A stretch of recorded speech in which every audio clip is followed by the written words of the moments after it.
Puritan, beloved, one of the hardest, one of the toughest, and one of the most difficult things to do in this Christian journey that we as children of God so affectionately call life and affectionately call kingdom living. I believe, church, hear me, is when it is that it comes the time in each and every one of our lives where we have to do things that we know deep down inside Jesus, the Christ, is calling for us to do. But all the while, we really don't want to do it, watch me, because the reality is to us, oftentimes, it just doesn't make a whole lot of earthly nor natural sense. Is that a hard bitter pill for anybody in Puritan to swallow besides me? Where it is and how it is that oftentimes you find yourself having to do something that you know Jesus has mandated for you to do, and you do it in spite of the fact that you really don't understand it, in spite of the fact that it don't make a whole lot of sense to you, and in spite of the fact is, if the truth be told, you really don't want to do it in the first place. I just need about 5 honest folk in Puritan today. Beloved, I don't know how it is that you feel about it, but I've come to discover that since I've been saved, since I've been reading the Word of God, since I've been walking with God, since I've been talking to God, and since I've been living for God, I've come to discover, church, that Jesus the Christ has this peculiar habit, more often than not, church, of making we, the children of God, do some of the most strangest, some of the most bizarre, and some of the most questionable type of things, if the truth be told, I've ever seen or heard in my whole entire life. Okay, y'all looking at me crazy. Let me see if I can make this thing live for you. I mean, think about it. Jesus says bizarre things like, it's more blessed for you to give than to receive. Jesus says, if you want to be blessed, you got to learn how to give instead of taking it all in. Jesus says some strange things. Jesus says things like, if you want to save your life, lose it.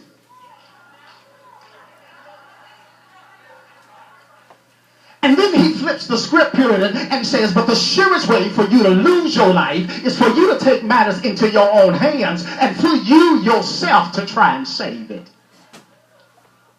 Jesus says some bizarre and interesting things. Jesus says things like, if you want to be exalted, you first got to learn how to be a base. He says, if you want to go up, the quickest way for you to do it is start off by going down. Now here's some of y'all saying, overseer, you tripping. That makes a whole lot of sense to me. But can I be honest in here and testify, y'all? I'm not that deep nor that spiritual. Look at somebody and tell them, don't talk about it and pray for them. Turn and tell your neighbor, you're not that deep either. Do I have a witness in here? Because I have to admit that from an earthly perspective, that type of talk, church, to me doesn't make a whole lot of sense. Do I have a witness in here? And beloved, if all of that is not strange, different, and mind-boggling enough, one of the hardest things for me to grasp, even now, church, is the statement of Jesus that he spoke in his Sermon on the Mount. You've heard it say, love your brother and hate your enemy. Watch me. Jesus says, but I say unto you, you got to learn how to love your enemies.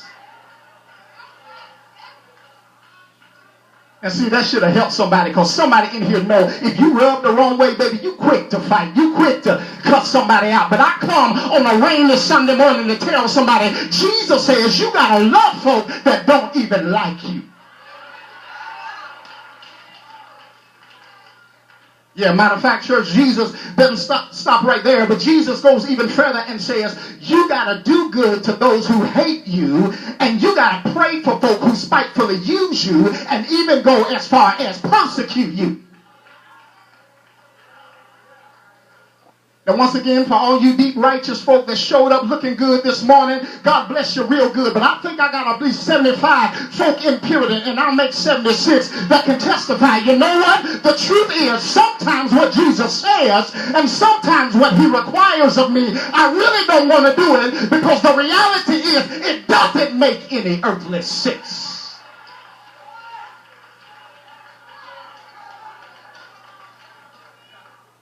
Can I park right here if I promise to keep the motor running? I mean, I got to be honest, church. It doesn't make a whole lot of sense for me to just let you hit me. And Jesus says, I got to turn the other cheek and just walk away.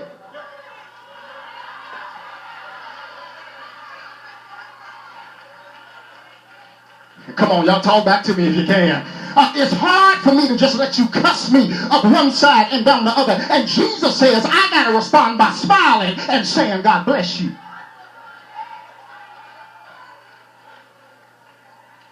It's hard for me to be kind to you when the last time you took my kindness for weakness and the result decided to walk all over me.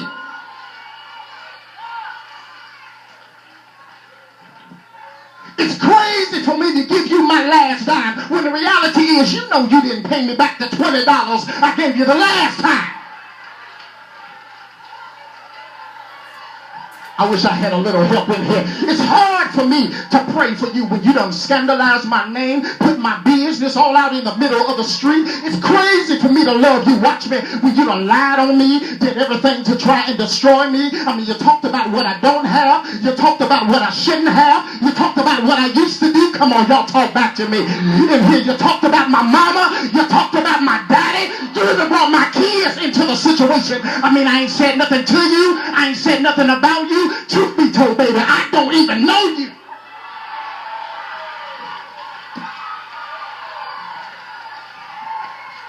Come here, come here. And the reality is, baby, you don't know me. Look at somebody and tell them, I ain't no killer, but don't push me. God help me. Yeah, I'm saved, but God's still working on me. Yeah, I'm washed in the blood, but God's still working on me. I got a Bible and a cross, but God's still working on me.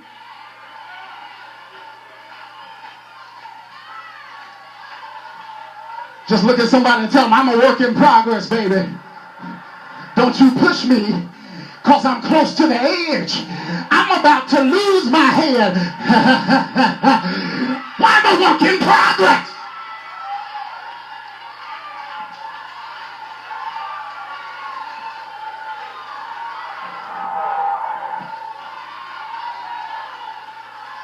Just look at somebody and tell them, baby, God working on you too. Sit down, sit down, sit down. Y'all making me nervous. Sit down.